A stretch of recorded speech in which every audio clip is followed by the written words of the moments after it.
come on. Couldn't tell if it's going or not. The Bible talks about open your mouth, God will fill it. Okay. So, what does that mean? It means that the Lord will bring back to your remembrance things that He has put into your heart.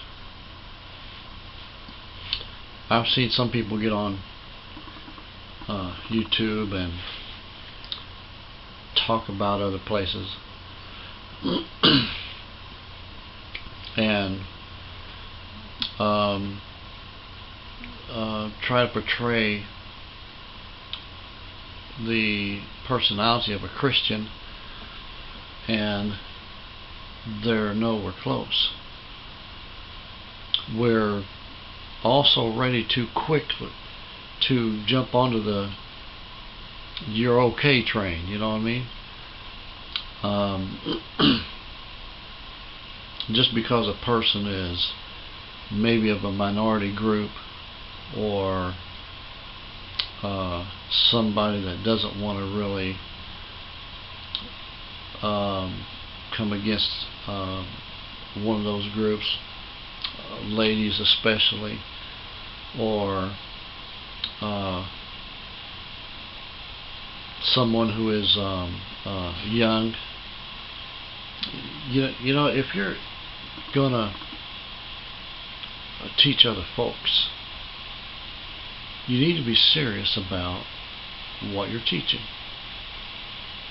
and you should live it, especially Christianity, because Christianity is based on the belief of a faith that is in the heart.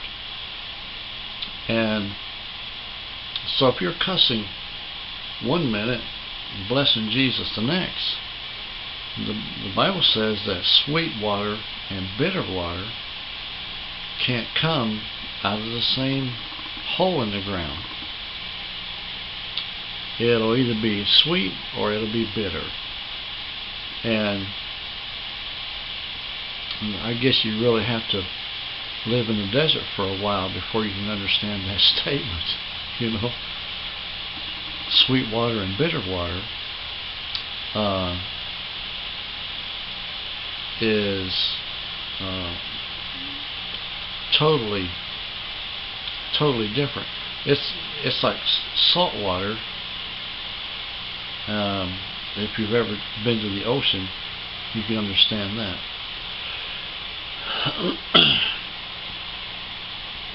But anyways, if you're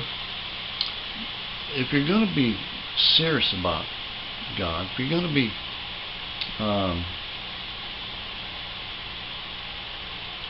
if you're going to have a ministry, if you're going to have a singing, you're going to do singing, or just counsel, whatever the case may be. You know, it's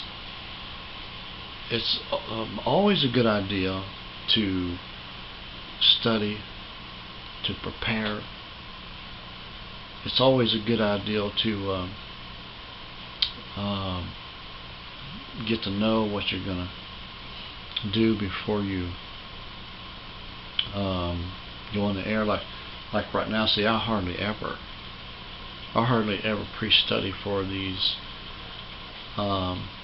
conversations that we have on here about different subjects, because I want this to come from my heart, and sometimes I don't really pick a true subject. You know, most of the time I do, but not always. You know, and if you're going to minister, but you just need to become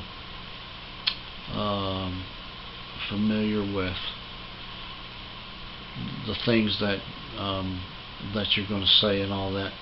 So the Bible talks about Open your mouth and God will fill it. So, now if God's going to fill it, not feel like with your fingers, but fill it like full of stuff. If God's going to fill it, you have to have something of God to put in there, you know, because you can't bring something out that's not in there. If you're waiting on the Lord to just continuously preach through you or give you something supernaturally that you've never came across before, that's probably not going to happen, because God expects us to do our part. You know, the Lord sent Jesus and He took care of His end, and now we have to take care of ours. And you know, I wish I had some better scenarios. And you know, once I retire, get out of the factory, maybe I will do that. I'll put a little bit more time into studying, and I want to doctor up these videos that I'm making and put in pictures so you can see something besides my face on here, and talk about different subjects. Maybe go through every video that I have.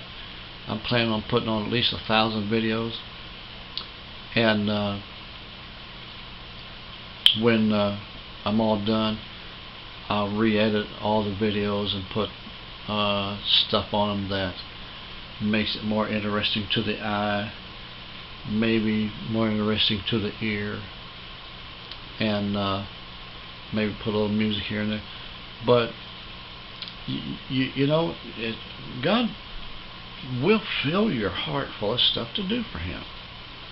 Not just your mouth, but He'll fill your mind, fill your heart. He will carry you through, and He'll get you to the place to where you need to be. Listen, you can trust God for these things. Now I'm discouraged right now about ministry. There's a lot of stuff going on in my life right now. I'm at a hard spot. We have been for a while. But, you know, I also see places where God is getting ready to lift us out of this hard spot, you know. And all we have to do is just stay faithful to where God has put us. Keep going in the direction that He has guided you to. And just wait. Be patient. Wait on the Lord. And trust in Him, you know. And the Lord will do you like He did me. Today I went to see about buying a car, getting in debt for another 5 years or so with a car, but you know, I couldn't afford the down payment, so the guy says, well, I may have to lower the price of the car so we can save you this car. Well, hey, you know, that's God. All right, God bless you. Thanks for joining me. See you next time. Another good message. Another